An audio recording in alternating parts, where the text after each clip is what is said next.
Yo, what's up? It's NLW Figs here, back again with another video. Today, going to be giving you my thoughts and my predictions on AEW Full Gear 2021. It's a stacked card with a killer main event that's been in the works for about a year, and I'm so looking forward to it. But what do you think about Full Gear? Let me know in the comments below, and if you enjoy the video, please remember to like and subscribe to NLW Figs today. But without further ado, let's get in to these matches, and we'll start off with the 6-man tag team Falls Count Anywhere match as Christian Cage teams up with the Jurassic Express to take on the Super Clique. That's Adam Cole and the Young Bucks. And the last match they had, which was on Rampage Grand Slam, was absolutely fantastic. And now with the added caveat of the Falls Count Anywhere stipulation, very much looking forward to seeing what these guys do. I know that Jungle Boy will be using the surroundings to his advantage, and as always, the Young Bucks are exciting to watch along with Adam Cole. In this one though, I think that it's going to be Christian Cage and Jurassic Express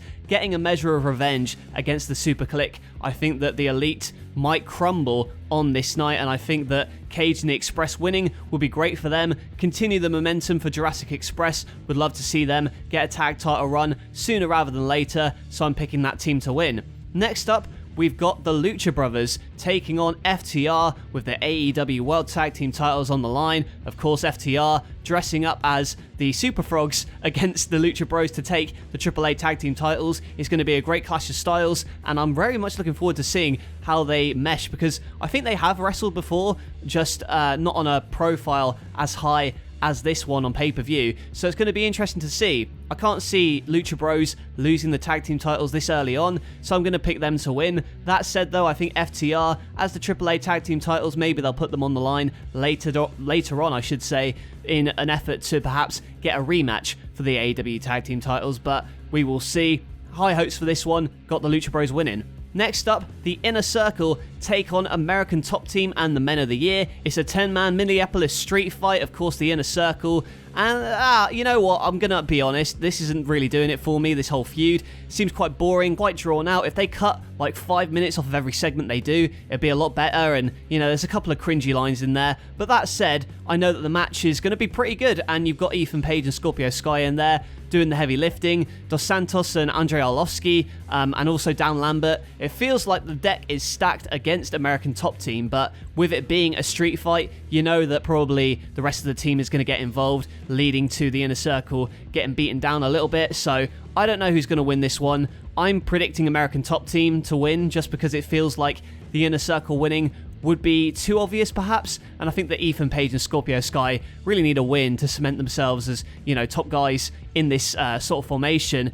Dan Lambert, you know, he rubs some people up the wrong way. I think he's okay in small doses, but yeah, I'm going to pick American Top Team to win this one, but I wouldn't be surprised if the Inner Circle won. I just hope that after this is finished, they can move on and go their separate ways, and they can sort of do something else, because it feels like a little bit of a holding pattern at the moment for both teams. We've got the AEW Women's World title on the line as Dr. Britt Baker, DMD, takes on Ty Conti. Now, Ty Conti, she has had a women's title match before against Hikaru Shida on Dynamite a couple of months ago, and that was very, very good. So this one, it has potential to be okay. You know, I'm not having the highest hopes, because, you know, Ty Conti doesn't have as much experience, I should say, as you know, a Britt Baker. But Baker, I know she's going to win and she's going to retain, perhaps move on to face Thunder Rosa down the line. That's what I'm predicting, at least. I'm sure it's going to be a decent match, but it's not one that I'm particularly looking forward to.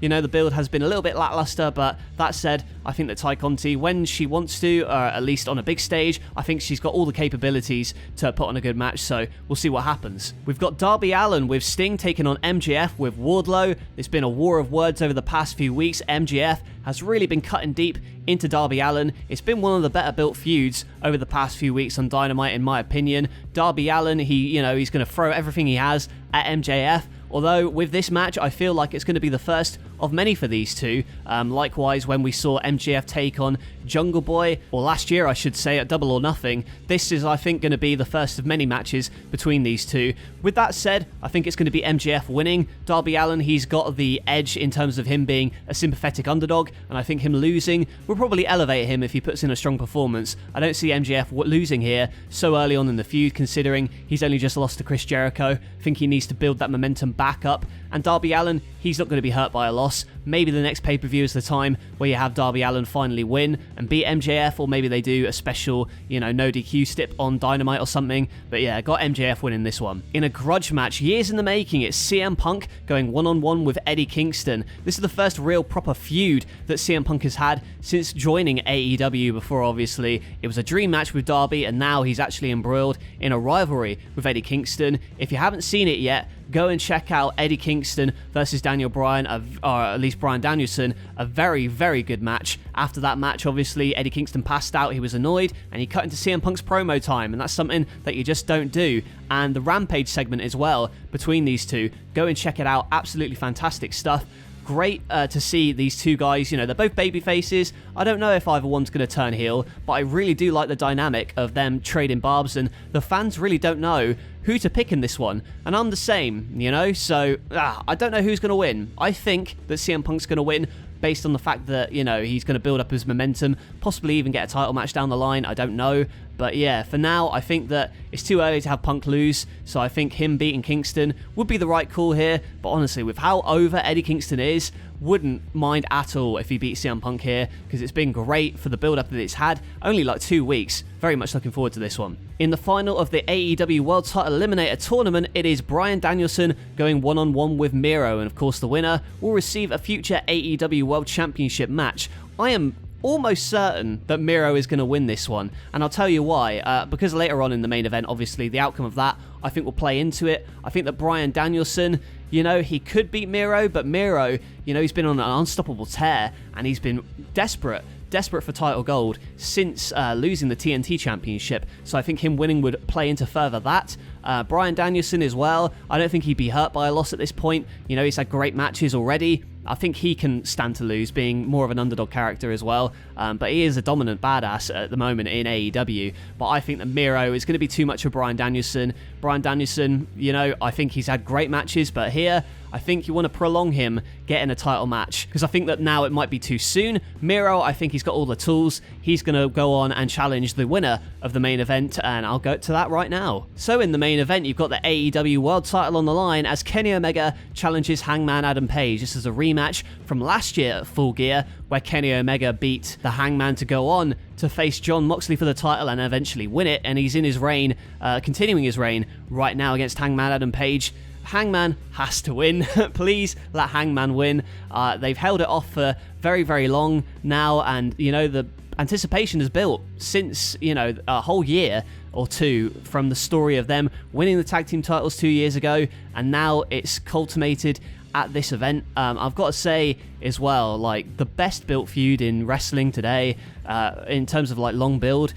Everyone's dying to see the Hangman win, and I think this is going to be his night. And with what I said earlier, I think that Miro is going to be the first one to challenge Hangman Page. Whether he beats him or not, I don't know, but I think now is the time to have Hangman Page end the reign of terror of Kenny Omega, although Kenny's been a great champion. But I've got to say, looking forward to this one. They had a great match last year. I think they're going to exceed expectations and put on a clinic at Full Gear, and I'm very much looking forward to seeing the Hangman finally overcome the demons and become the AEW World Champion. So that's it for Full Gear, a strong looking card as always with AEW, but what do you think? Let me know in the comments below what you think of this card and who you think is going to win at Full Gear, and who you think is going to win the main event. Do you think Hangman's got it, or do you think that Kenny's going to retain? Let me know in the comments below. Make sure you like the video if you enjoyed it, and subscribe to NLW Figs for more wrestling figure content. That's it from me. Thank you for watching, and I'll catch you guys later.